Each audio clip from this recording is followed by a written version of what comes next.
Hello guys, എല്ലാവർക്കും സുഖമല്ലേ? ഓണമെല്ലാം അടിച്ച് പൊളിച്ചോ? അപ്പോൾ എൻ്റെ വീഡിയോ കുറച്ച് ലേറ്റായിപ്പോയി. കാരണം ഞങ്ങളൊരു യാത്ര പോയിരുന്നു അന്തമാനിലേക്ക്. ഒരു 5 days ട്രിപ്പായിരുന്നു. അങ്ങനെ പോകണം. നിങ്ങൾ കണ്ടാൽ മാത്രം പോരാട്ടോ. എൻ്റെ വീഡിയോ ഇഷ്ടമായാൽ സബ്സ്ക്രൈബ് ചെയ്യണം, ലൈക്ക് ചെയ്യണം, ഷെയർ ചെയ്യണം, കമൻറ്റും ചെയ്യണം ഇഷ്ടമായിട്ടുണ്ടെങ്കിൽ പ്ലീസ്. അപ്പോൾ ഞങ്ങൾ ചെന്നൈയിൽ നിന്നാണ് ഫ്ലൈറ്റിനാണ് പോകുന്നത്. ചെന്നൈയിൽ നിന്നാണ് ഫ്ലൈറ്റ്. അപ്പം ഞങ്ങൾ ഒരു ഫാമിലി കൂടെയുണ്ട് ഞങ്ങളുടെ കൂടെ. അവരും ഞങ്ങളും കൂടിയിട്ടാണ് പിന്നെ ചെന്നൈയിൽ നിന്ന് നേരെ അന്തമാനിലേക്കാണ് പോകുന്നത്. അങ്ങനെ ഞങ്ങൾ പിന്നെ എയർപോർട്ടിലെ ചില ഇതെല്ലാം ഉണ്ടാവുമല്ലോ, ബോർഡിംഗ് പാസ് എടുക്കലും ചെക്കിങ്ങും കാര്യങ്ങളൊക്കെ ആയിട്ട് നടക്കുകയാണ്. ശരിക്കും യാത്ര എന്ന് വെച്ചാൽ ഒരു 2-3 മാസമായി പ്ലാൻ ചെയ്തതാണ്. പ്ലാൻ ചെയ്ത് ഇപ്പോഴാണ് പോയത്. പിന്നെ ടിക്കറ്റ് ബുക്ക് ചെയ്തപ്പം മക്കളെ വെക്കേഷനൊക്കെ കഴിഞ്ഞും പോയി. പിന്നെ ഒന്നും പറയാൻ പറ്റില്ല. അങ്ങനെ മക്കൾക്ക് ലീവാക്കേണ്ടി വന്നു, സ്കൂളിൽ ലീവാക്കേണ്ടി വന്നു. അങ്ങനെ ബുക്ക് ചെയ്താൽ പിന്നെ ഒന്നും ചെയ്യാൻ പറ്റില്ലായിരുന്നു. ഫ്ലൈറ്റും ബുക്ക് ചെയ്ത് പോയി, പിന്നെ അവിടെ ഹോട്ടലും ബുക്ക് ചെയ്ത് പോയി. അതുകൊണ്ട് തന്നെ എന്തായാലും പോയേ പറ്റുമോ എന്നുള്ള അവസ്ഥയായി. അങ്ങനെ പോയതാണ്. വെക്കേഷൻ ടൈമിൽ പോകണമെന്നായിരുന്നു, പക്ഷേ ആ സമയം പോകാൻ പറ്റില്ല. കാരണം വെച്ചാൽ അവിടെ പോകുന്നുണ്ടെങ്കിൽ എന്തായാലും ഈ സമയത്തേ പോകാൻ പറ്റും. June, July, August, September, March മെയ്യിലൊക്കെ നല്ല ചൂടാണ്. കാരണം ഞങ്ങൾ പോയപ്പോൾ തന്നെ അവിടെ മഴയായിരുന്നു, പക്ഷേ മഴ നിൽക്കുന്ന സമയത്ത് നല്ല ചൂടാണ്. അപ്പം പോകുന്നവരൊന്ന് ആലോചിച്ചു കേട്ടോ. മെയ്, ഏപ്രിൽ, മാർച്ച് ആ സമയമൊന്നും പോകണ്ട. നല്ല ചൂട് വെച്ചാൽ നല്ല ചൂടാണ്. ചുറ്റും കടലാന്ന് പറഞ്ഞിട്ട് കാര്യമൊന്നുമില്ല, ചൂടിനൊരു കുറവുമില്ല.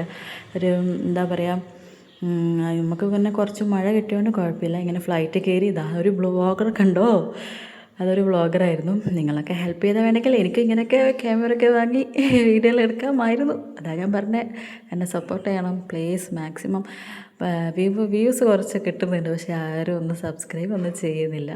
ഇത് ഞങ്ങൾക്ക് ഫുഡ് വന്നതാണ്. പിന്നെ ഞാനും മോളും ഇച്ചു നമ്മൾ മൂന്നാളും ഒരു സ്ഥലത്തായിരുന്നു. ബിനീഷേട്ടൻ കുറച്ച് പുറകിലായിട്ടാണ് സീറ്റ് കിട്ടിയത്. പിന്നെ അവിടുന്ന് ഫുഡൊക്കെ കഴിച്ച് ബ്രേക്ക്ഫാസ്റ്റ് വന്നതായിരുന്നു. ബ്രേക്ക്ഫാസ്റ്റ് കഴിച്ചു. അങ്ങനെ ഏകദേശം ചെന്നൈയിൽ നിന്ന് ഒരു 2-2.5 മണിക്കൂറിൻ്റെ ദൂരമുണ്ട്. അങ്ങനെ ഫ്ലൈറ്റ് ഇറങ്ങിയിട്ട് പിന്നെ ഞങ്ങൾ നേരെ പോയ ഹോട്ടലിലേക്കാണ് പോകുന്നത്. അവിടുന്ന് വണ്ടി വരുമായിരുന്നു, ഹോട്ടലിൽ കൊണ്ടുപോകാൻ വേണ്ടിയിട്ട് വണ്ടി വന്നിട്ടുണ്ടായിരുന്നു. വണ്ടിയിൽ ഞങ്ങൾ 6 പേരാണ് ടോട്ടൽ ഉണ്ടായത്. നമ്മൾ 4 പേരും പിന്നെ അവർ 2 പേരും, അങ്ങനെ 6 പേരായിരുന്നു. അങ്ങനെ ഹോട്ടലിലെത്തി. ഇതാണ് ഹോട്ടലിലെ റൂം. നല്ല അടിപൊളി ഹോട്ടലായിരുന്നു. നമ്മൾ തന്നെ 4 പേരുള്ളതുകൊണ്ട് തന്നെ ഡബിൾ റൂമാണ് എടുത്തത്. അപ്പം അവർ വേറെ റൂമിൽ, ഞങ്ങൾ വേറെ റൂമിൽ. അങ്ങനെ ഇവിടെ ഇപ്പം ഉച്ചക്കാണ് എത്തിയിരുന്നത്. ഉച്ചക്കത്തെ ഫുഡൊക്കെ കഴിച്ച് പിന്നെ ഞങ്ങൾ ഒരു ബീച്ചിലേക്കാണ് പോകുന്നത്. അതുകൊണ്ട് തന്നെ വേഗം റെഡി ആവണം പറഞ്ഞു. അപ്പോൾ ഞാനിങ്ങനെ റൂമിൻ്റെ ഒക്കെ വീഡിയോ എടുക്കുമായിരുന്നു. അപ്പോൾ പെട്ടെന്ന് എല്ലാവരും കുളിച്ച് റെഡിയായിട്ട്, അവിടെ ടൈമുണ്ട് ബീച്ചിൽ കയറാനൊക്കെ. പിന്നെ ലേറ്റായി പോയാൽ പിന്നെ ഒന്നും പറ്റില്ല. അപ്പോൾ ഞങ്ങൾ വണ്ടിയിൽ പോവാണ്. ഞാനും വിനീഷേട്ടനും പിറകിലിരുന്ന്, അവരെല്ലാവരും ഫ്രണ്ടിൽ ഇങ്ങനെ ഇരുന്ന് ബീച്ചിൽ പോയി. ഈ ബീച്ച് എന്ന് വെച്ചാൽ ശാന്തമായൊരു ബീച്ചാണ്.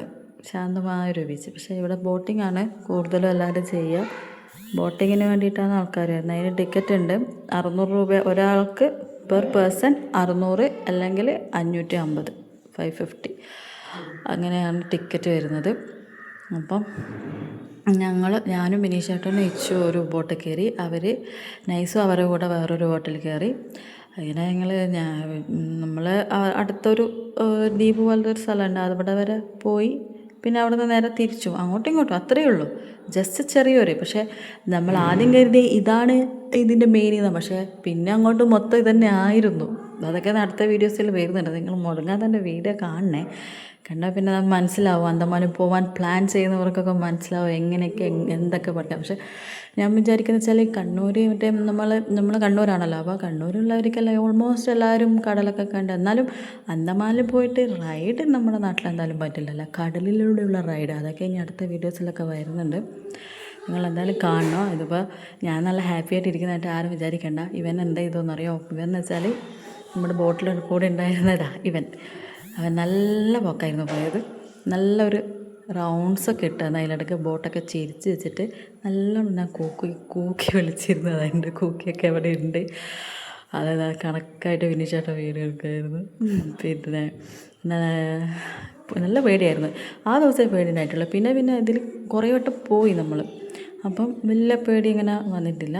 ഇപ്പം കാരണം എന്താ വെച്ചാൽ കടലാണ്, നമുക്ക് സേഫ്റ്റി എന്ന് പറയാൻ ആ ഒരു സേഫ്റ്റി ജാക്കറ്റ് മാത്രമേ ഉള്ളൂ, വേറെ ഒന്നുമില്ല.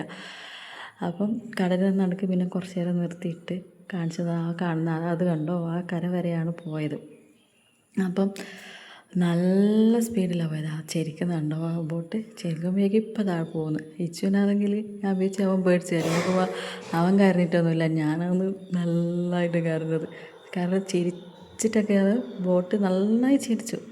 വെള്ളം തൊട്ടുള്ള രീതിയിലാണ് ചിരിക്കുകയൊക്കെ ചെയ്യുന്നത്. അപ്പം അവർ പറയുന്ന ഒന്നും പേടിക്കണ്ട, ഇതൊക്കെ സർവ്വസാധാരണമാണ്, എന്താണ് ഒരു കുഴപ്പമില്ല എന്നതാണ് പറയുന്നത്. എൻ്റെ കരച്ചിലും കൂക്കി കേട്ടിട്ട് എല്ലാവർക്കും ചിരി വന്നു. പിന്നെ മെല്ലെ സ്ലോ ചെയ്ത് പിന്നെ അവിടെ നിന്നിട്ട് 2-3 ഫോട്ടോസൊക്കെ എടുക്കാൻ പറ്റി. അങ്ങനെ ഫോട്ടോസൊക്കെ എടുത്ത് ഇച്ചാണെങ്കിൽ എൻ്റെ കരച്ചിൽ കണ്ടിട്ട് ഫുള്ള് ചിരിയായിരുന്നു. ഞാൻ വിചാരിച്ചു അവന് പേടിയാവുന്നുള്ള ഇതിൽ അവനെ ഞാൻ നോക്കി. അവൻ ഫ്രണ്ടിൽ കയറി ഇരുന്നിട്ട് അവനൊരു പേടിയില്ല, ഒന്നുമില്ല, അങ്ങനെ ഒരു ഇരിപ്പായിരുന്നു. നൈസ് വേറെ പോയിട്ടില്ല. അപ്പോൾ ഞാൻ വിചാരിച്ചു നൈസിന് പേടിയാവും. പക്ഷേ നൈസ് എന്തായാലും ഭയങ്കര ധൈര്യശാലിയാവും, എനിക്ക് മനസ്സിലായത്. പിന്നീടുള്ള വീഡിയോസിലേക്കൊക്കെ കാണാം. ഞാനൊന്നിലും കയറാതെ മാറിയിരിക്കും, അവളെല്ലാത്തിലും മുന്നിട്ട് പോകുന്നതെന്ന് കാണുന്നത്. ഞാൻ അവരെ ബോട്ട് അങ്ങനെ വന്നതാണ്. നെക്സ്റ്റ് ബോട്ടിൽ അവരുണ്ടായിരുന്നു. അങ്ങനെ അവരെ ബോട്ടിൽ വന്നു. പിന്നെ അവിടെ ചെറിയ ചെറിയ കടകളുണ്ട്. കാരണം എന്തെങ്കിലും വാങ്ങിക്കാനുള്ളവർക്ക് വാങ്ങിക്കാനുള്ള മൊത്തം ഷെല്ലിനെ കൊണ്ടുള്ള ഐറ്റംസാണ്. ഷെല്ല്, പേള് അങ്ങനെയുള്ള. പക്ഷേ നമ്മൾ ഈ പേളെല്ലാം ഹൈദരാബാദിലുള്ള നമ്മൾ ഒരുപാട് കണ്ടുകൊണ്ട് തന്നെ വലിയ ഇൻട്രസ്റ്റ് ഉണ്ടായിട്ടില്ല. പിന്നെ ഷെല്ല് അവിടുത്തെ ഓർമ്മയ്ക്ക് എന്തെങ്കിലും വാങ്ങാണ്ട് വെച്ചിട്ട് അങ്ങനെ കുറേ തപ്പിയിട്ടൊരു ഇത് കിട്ടി, ഒരു ഷെല്ല് കിട്ടിയായിരുന്നു. അയലവന്ത മണ്ണ അങ്ങനെ എന്തോ എഴുതിയിട്ട്. അപ്പം മൊത്തം ഷെല്ലായതുകൊണ്ട് തന്നെ നമ്മൾ ഇപ്പോൾ ഫ്ലൈറ്റിലല്ലേ പോകുന്നത്. അപ്പോൾ ഒരു പേടി ഉണ്ടായിരുന്നു, എന്തൊക്കെ വാങ്ങാൻ പറ്റും വാങ്ങാൻ പറ്റില്ല.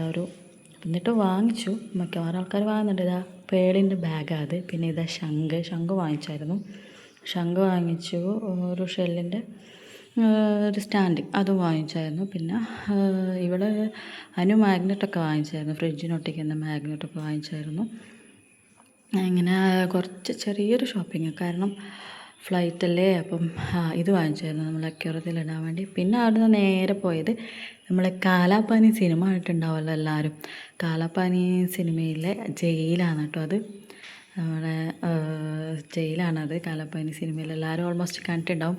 ഞാൻ സിനിമ കണ്ടപ്പോഴൊന്നും വലിയ ഫീൽ ചെയ്തിട്ടില്ല. അത് ചെയ്ത് വെച്ചാൽ മോഹൻലാലിനെ കൊണ്ട് ഷൂ നക്കിക്കുന്നതും പിന്നെ അങ്ങനെ പല ഇതെല്ലാം ചെയ്യിക്കുന്നുണ്ടപ്പോൾ ഒരു ഫീൽ ചെയ്തെങ്കിലും ആ ജയിലിൻ്റെ ഉള്ളിൽ പോയി അവിടുത്തെ ആ കഥകൾ അവർ നേരിട്ട് ഇതെല്ലാം ചെയ്തെന്നുള്ള അവർ ഇത് പ്രൊജക്ടറിൽ വെച്ച് കാണിച്ചു തരുന്നുണ്ടായിരുന്നു. അപ്പോഴാണ് ശരിക്കും ആ ജയിലിൽ കഴിഞ്ഞ ഒരവസ്ഥ. ഇങ്ങനൊരു ജയിൽ ഇവിടെ ഇപ്പോഴും ബ്രിട്ടീഷുകാരുണ്ടാക്കിയ ജയിലല്ലേ, അത് ഇപ്പോഴും ഇത്രയും വർഷമായിട്ട് അവിടെ തന്നെ ഉണ്ട്. ഇങ്ങനെ അവർ പ്രൊജക്ടറിൽ കാണിച്ചത് ആൾക്കാരെ കൊല്ലുന്നതും അടിക്കുന്നതും അങ്ങനെ പലതും കാണിച്ചത്. സവർക്കർ എന്ന് പറഞ്ഞിട്ടുള്ളൊരു വലിയ ആളുണ്ടല്ലോ, അവരെ പറ്റിയിട്ടുള്ള കഥകളും എല്ലാം അതിൽ പറയുന്നുണ്ട്. അപ്പം ശരിക്കും പറഞ്ഞാൽ ആ സിനിമ കണ്ടതിലും ഒരുപാട് ഫീൽ ചെയ്തത് ഇതിപ്പം ഇങ്ങനെ കണ്ടപ്പോഴാണ്. ആ ജയിലിൻ്റെ മതിലിലാണ് ഇവർ പ്രൊജക്ടർ വെച്ച് ഇതൊക്കെ കാണിക്കുന്നത്. കൂടുതൽ വീഡിയോസൊന്നും എടുക്കാൻ പറ്റിയിട്ടില്ല, അതുകൊണ്ട് ഞാൻ കൂടുതൽ എടുത്തിട്ടില്ല. പിന്നെ ശരിക്കും ഫീൽ ചെയ്തു. മക്കൾക്ക് ഞാൻ പറഞ്ഞു കാലാപാനി എന്ന സിനിമയുണ്ട്, അവരിതുവരെ ആ സിനിമ കണ്ടിട്ടില്ല. പക്ഷെ ഞാൻ പറഞ്ഞു ഞാൻ വീട്ടിൽ പോയി ഉറപ്പായിട്ടും കാണിച്ചു തരും ആ സിനിമ. കാരണം ആ ജയിലിൽ ഇങ്ങനെയൊക്കെ സംഭവിച്ചു എന്നത് ശരിക്കും പറഞ്ഞാൽ ഒരു ഭയങ്കര ഒരു ഇത് തന്നെയാണ്. പിന്നെ ലാസ്റ്റ് നമ്മളെ ദേശീയഗാനം ഉണ്ടായിരുന്നു. അതിനെല്ലാവരും എഴുന്നേറ്റ് നിന്ന് ദേശീയഗാനം പാടിയിട്ടാണ് ലാസ്റ്റ് ഇത് അവസാനിപ്പിച്ചത്. അതിലെ കാഴ്ചകൾ അത്രക്കും മനസ്സ് തട്ടിയിട്ട് അവിടെ നിന്ന് ഇറങ്ങുമ്പോൾ അവിടെ താമസിച്ചെന്ന് പറയാൻ പറ്റില്ല, അതിൽ ദുരിതം അനുഭവിച്ചതിനെ പറ്റി ഓർത്തിട്ട് ഭയങ്കര ഫീൽ ചെയ്തായിരുന്നു എനിക്ക്. അത്രയും മനസ്സ് തട്ടിയിട്ടാണ് അവിടെ നിന്ന് പുറത്തേക്ക് ഇറങ്ങിയത്. വരുമ്പോഴൊക്കെ തിരിഞ്ഞിട്ട് നോക്കി ആ ജയിലിൽ എത്ര ആൾ മരിച്ച് കാണും, എത്ര ആൾ കഷ്ടതകൾ അനുഭവിച്ച് കാണും അല്ലേ. നമുക്ക് ശരിക്കും പറഞ്ഞാൽ ഈ ജയിലിൽ കിടന്ന് അനുഭവിച്ചവരുടെ ത്യാഗം തന്നെയാണ് നമ്മൾ ഇന്ന് അനുഭവിക്കുന്ന ഈ സ്വാതന്ത്ര്യം എന്ന് പറയുന്നത്. ശരിക്കും ഞാൻ തിരിഞ്ഞിരുന്ന് നോക്കിയിട്ടാണ് അവിടുന്ന് പുറത്തേക്ക് ഇറങ്ങിയത്. ഇനിയിപ്പം നമ്മൾ പോകുന്നത് നേരെ ഹോട്ടലിലേക്കാണ്. പിന്നെ ചെറിയ തോതിൽ മഴയൊക്കെ ഉണ്ടായിരുന്നു. മഴ ആ സമയത്ത് പെയ്തില്ല, പുറത്തായിരുന്നു പരിപാടി, എന്തോ ഭാഗ്യത്തിന് അപ്പം പെയ്തില്ല. പിന്നെ ചെറിയ തോതിൽ മഴ പെയ്യാൻ തുടങ്ങി. നമ്മൾ നേരെ ഹോട്ടലിൽ പോയി റെസ്റ്റ് എടുത്ത് അങ്ങനെ ഫുഡൊക്കെ കഴിച്ച് റെസ്റ്റ് എടുക്കാനുള്ള ഐഡിയല്ല പോകുന്നത്. കുറച്ച് നടക്കാനുണ്ട് അവിടുന്ന്. അപ്പം ശരിക്കും എന്താ വെച്ചാൽ ആ ജയിലാണ് എനിക്ക് ഭയങ്കര ആദ്യത്തെ ദിവസം തന്നെ അവിടെ പോയി. പക്ഷേ ഇതിൻ്റെ പകൽ അതിൻ്റെ ഉള്ളിൽ കയറിയിട്ടുള്ളൊരു വീഡിയോ ഉണ്ട്. അന്ന് ഞങ്ങൾ ലേറ്റ് ആയതുകൊണ്ട് നമുക്ക് കയറാൻ പറ്റിയില്ല. ഇനി വരുന്ന വീഡിയോയിൽ ഞാനത് കാണിച്ചു തരാം. ജയിലിൻ്റെ ഉള്ളും എല്ലാം കാണിക്കുന്നുണ്ട്. അപ്പം അടുത്ത വീഡിയോ എന്തായാലും കാണാം. ഇനി വരുന്ന വീഡിയോസ് നിങ്ങൾ എന്തായാലും കാണുക, ഷെയർ ചെയ്യണം, സബ്സ്ക്രൈബ് ചെയ്യണം പ്ലീസ്. എല്ലാവരും കമൻറ്റ് ഇടണം ഇഷ്ടമായാൽ. Okay, bye. നാളെ അടുത്ത വീഡിയോയിൽ കാണാം. ബൈ.